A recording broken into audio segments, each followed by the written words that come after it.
পিরোজপুরের কাউখালীতে জমে উঠেছে আমন ধানের চারা বিক্রির ভাসমান হাট।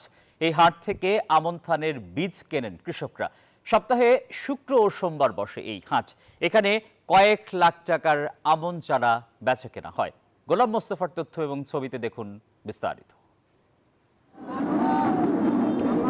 পিরোজপুরের কাউখালীর চিরাপাড়া নদীর ব্রিজের নিচে ভাসমান হাটে বিক্রি করা হয় আমনের বীজতলা। হাটের দিন ভোর থেকেই চারা বেচাকেনা শুরু হয়। উপজেলার বিভিন্ন স্থান থেকে কৃষকরা শত শত নৌকায় করে ধানের চারা নিয়ে আসেন বিক্রির জন্য।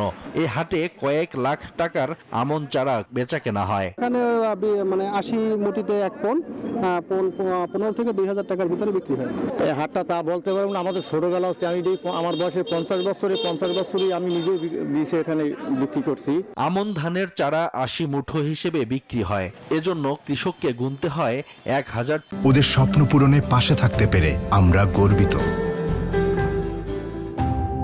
থেকে 1800 টাকা। এবছর চারা উৎপাদন বেশি ও দাম কম হয় খুশি কৃষক। এখানে ফয়জর থেকে বীজ বিক্রি হয় এবং অনেক জায়গা থেকে বীজ কিনতে আসে। পিরিজপুর থেকে আসে, ভান্ডারির দিয়ে আসে, মোল্লারহাট থেকে আসে, রাজাপুর দিয়ে আসে। তার ধরেন বীজ লাগে যে অনেক জমি তো রুইতে পারে না, ঠিক আছে, যে বীজ ব্যবহার এর জন্য কাউখালীর বাজারটা হইলে বীজের ভিতরে এই বরিশাল অঞ্চলের 1 নম্বর বাজার।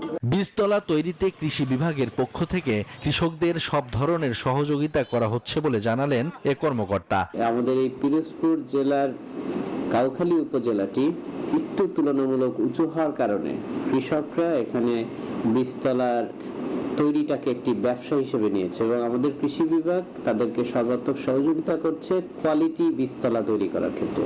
এবং 2 ধরনের বীজতলা এখানে তৈরি হয়ে থাকে, উপসি জাতের বীজতলা এবং স্থানীয় জাতের বীজতলা। শুধুমাত্র কাউখালী উপজেলাতেই 1147 হেক্টর জমিতে বীজতলা তৈরি করা হয়েছে। Desk report, news 24।